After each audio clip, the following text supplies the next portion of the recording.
हिंदू राष्ट्र की ललकार, सनातन पर आर पार। तुम मुझे खून दो, मैं तुम्हें, लेकिन हमने आज एक नया नारा बनाया है भारत के इतिहास में, तुम मेरा साथ दो, हम हिंदू राष्ट्र बनाएंगे। सब सनातनी साथ मिलकर के हिंदू राष्ट्र बनाएंगे। और ये अनलॉजिकली नहीं है। भाला तुम्हें किसी मारने के लिए, लेने के लिए नहीं हम कह रहे हैं। अपने पास तमंचा जरूर रखो, अपने पास भाला जरूर रखो। हिंदू राष्ट्र का निकला पर्चा, मौलानाओं को मिर्ची। माला के साथ साथ भाला की भी हिंदुओं को जरूरत है। हिंदू राष्ट्र की बात तो आरएसएस भी एक जमाने से कर रहा है। कट्टरपंथियों के सॉफ्ट टारगेट पर बाबा बागेश्वर। 50-60 इस्लामिक देश हैं और वे देश हैं, तो एक हिंदू राष्ट्र क्यों नहीं? भारत के लोगों, अब चूड़ियां पहनकर घर में मत बैठो, तुम मेरा साथ दो, हम हिंदू राष्ट्र बनाएंगे। धीरेन्द्र शास्त्री की सौगंध, तिल मिलाया रामद्रोही गैंग। राज खुलेगा, कृपा होगी, उसमें जो है मुन्ना नाम का एक चोर शामिल है। तो परंपरा से जो प्रसाद मिला है उसी का वितरण करता है। कौन गलती कर रहा है बेचारा? एक बार हमारी रावण से बात हुई, फोन कॉल पर। हिंदुत्व का एजेंडा, धर्मांतरण पर बुलडोजर। हमने अपनी बहन का नाम सुही दासी रखा है,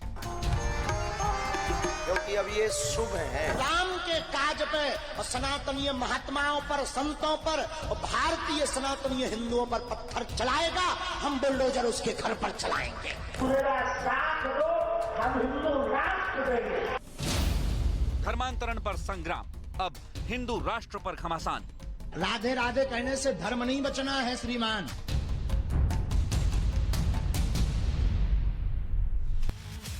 तो बागेश्वर बाबा टारगेट पर है।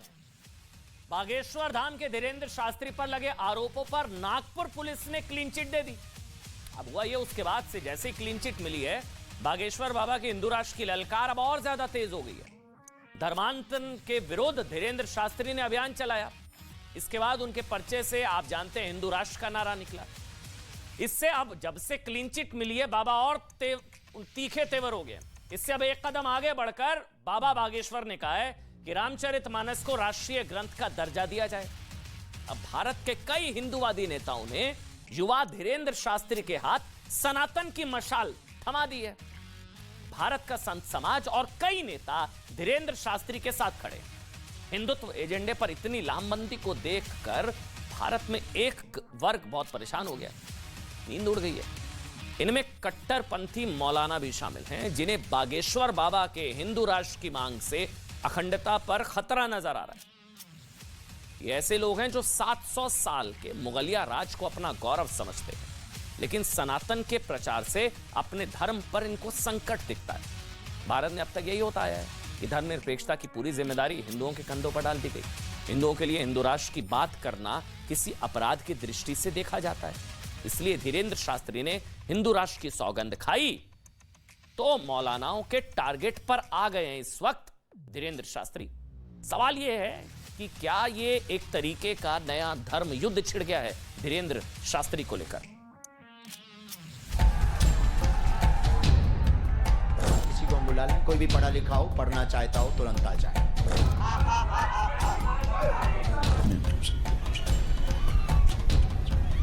हम सब सनातनी साथ मिलकर के हिंदू राष्ट्र बनाएंगे। और ये अनलॉजिकली नहीं है।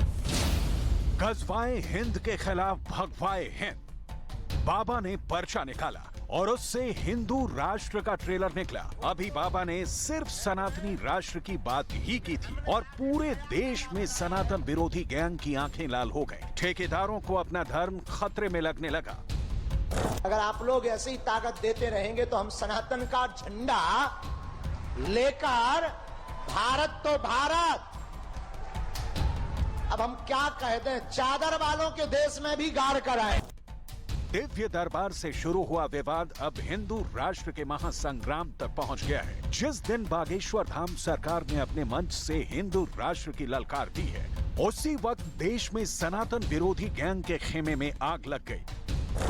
और सुभाष चंद्र बोस जी के जन्मोत्सव पर उनका एक नारा था, तुम मुझे खून दो, मैं तुम्हें, लेकिन हमने आज एक नया नारा बनाया है भारत के इतिहास में, तुम मेरा साथ दो, हम हिंदू राष्ट्र बनाएंगे। तुम हमारा साथ दो, हम हिंदू राष्ट्र बनाएंगे।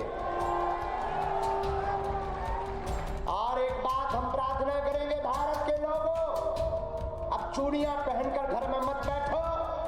ये केवल बागेश्वर धाम पर उंगली उठाने की बात नहीं, प्रत्येक सनातनी पर उंगली उठाई है। अब बाहर निकल करके बताना ही पड़ेगा। रामचरितमानस 100 करोड़ हिंदुओं की आस्था है। हनुमान चालीसा 100 करोड़ हिंदुओं की आस्था है और अन्य देशों में बैठे हुए लोगों की आस्था है। वैसे हमारा पॉलिटिकली कोई बयान नहीं होता, किसी राजनेता के ऊपर हमारा कोई बयान नहीं होता, पर हम उनको यही कहेंगे रामचरितमानस को भारतीय राष्ट्रीय ग्रंथ घोषित करना चाहिए, तभी भारत विश्व गुरु बनेगा, तभी सामाजिक समरसता होगी। कथावाचक धीरेन्द्र शास्त्री के इस बयान के बाद धर्म युद्ध छिड़ गया है। धीरेन्द्र शास्त्री के दरबार में आए लोग उन्हें दिव्य पुरुष कह रहे हैं। हम सब हिंदू, हम सब हिंदू। एक वर्ग उन्हें पाखंडी कह रहा है और एक तरफ हिंदुओं का वर्ग है जिसने बाबा के हाथ भगवा ध्वज दे दिया है और एक तरफ बाबा बागेश्वर के खिलाफ देश में मौलानाओं की फौज खड़ी हो गई है, जिन्हें बाबा का बयान भड़काने वाला लग रहा है, जिन्हें ये बर्दाश्त नहीं कि धीरेन्द्र शास्त्री सनातन की बात करें। जब से सनातन धर्म के लिए घर वापसी का मुद्दा उठाया, तब से आए दिन षड्यंत्र लगातार किए जा रहे हैं। हिंदू समाज आज पूछ रहा है, खुद मुस्लिमों को ठेकेदार समझने वाले मौलानाओं को उस वक्त मिर्ची क्यों नहीं लगती जब देश में गज़वाए हिंद और सर तन से जुदा के नारे लगते हैं, लेकिन दिव्य दरबार से एक कथावाचक हिंदू राष्ट्र के हुंकार भरता है तो संग्राम छिड़ जाता है। बयान को संविधान विरोधी बताया जाता है और तो और तौकीर रजा जैसे मौलाना तो हिंदू राष्ट्र की सोच पर ही आघात करने लगते हैं। उन्हें हत्या का अंदेशा नहीं है, उन्हें अपना नाम चमकाने की, मुस्लिम मुखालिफ अपने आप को दिखाने की एक जो होड़ चलती है, उस होड़ में वो शामिल हो गए हैं और हुकूमत पे दबाव बना के प्रशासन पे दबाव बना के वो सिक्योरिटी वगैरह लेना चाहते हैं और इसके अलावा कुछ नहीं। ये वही मौलाना साहब हैं जो अजान में लाउडस्पीकर बंद करने पर आग बबूला हो गए थे और कहा था कि मुसलमान सड़क पर आ जाएगा। उस वक्त तौकीर रजा को अपना बयान अभिव्यक्ति की आजादी लग रहा था, लेकिन आज उनके जैसे लोग भगवा के लहराते ध्वज से परेशान हैं। उनकी नींद उड़ी हुई है। 50-60 इस्लामिक देश हैं और भी देश हैं, तो एक हिंदू राष्ट्र क्यों नहीं? धीरेन्द्र शास्त्री के धर्मांतरण के विरुद्ध युद्ध से भी कई कट्टरपंथी घबराए हुए हैं। सनातन की रक्षा का दावा करने वाले धीरेन्द्र शास्त्री ने अपने मंच पर सुल्ताना को सुर भी बताया तो तूफान आ गया। बागेश्वर धाम के संचालक बाबा धीरेन्द्र कृष्ण शास्त्री ने जो तौर तरीका इख्तियार किया है, इससे पूरे भारत में नफरत फैल रही है। कुछ लोग भारत को हिंदू राष्ट्र बनाने की बात कर रहे हैं, तो ये बात मैं दावे से कहता हूँ कि हिंदुस्तान एक जमहूरी मुल्क है, आइन के तहत चलता है, संविधान के तहत चलता है और यहाँ पर रहने वाले जितने भी लोग हैं वो सब संविधान में यकीन और एतमाद रखते हैं। इसलिए हिंदुस्तान कभी भी हिंदू राष्ट्र नहीं बन सकता है।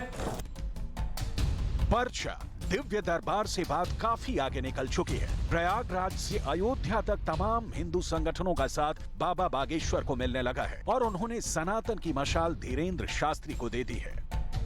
हिंदू राष्ट्र तो यह आज की आवश्यकता है। हिंदू राष्ट्र से हमारा देश सुरक्षित होगा और यह आवश्यक भी है। जब देश के टुकड़े हो गए, मजहब के आधार पे एक पाकिस्तान बन गया, तो बचा हुआ हिस्सा तो जो है वो तो हिंदुओं का ही तो हुआ ना। वो हिंदू राष्ट्र तो होना ही चाहिए। हिंदुओं के साथ तो बहुत ही बड़ा अन्याय हुआ, इसलिए हम सब उनके साथ हैं, हमारा पूरा समर्थन है। परंपरा से जो प्रसाद मिला है उसी का वितरण करता है। कौन गलती कर रहा है बेचारा? धीरेन्द्र शास्त्री ने दावा किया है कि उन्हें नेता नहीं बनना, लेकिन हिंदुवादी एजेंडे को आगे बढ़ाने के लिए धीरेन्द्र शास्त्री ने बड़ी सौगंध ले ली है। इस बीच धीरेन्द्र शास्त्री पर अंधविश्वास फैलाने के आरोपों पर नागपुर पुलिस ने भी क्लीन चिट दे दी है।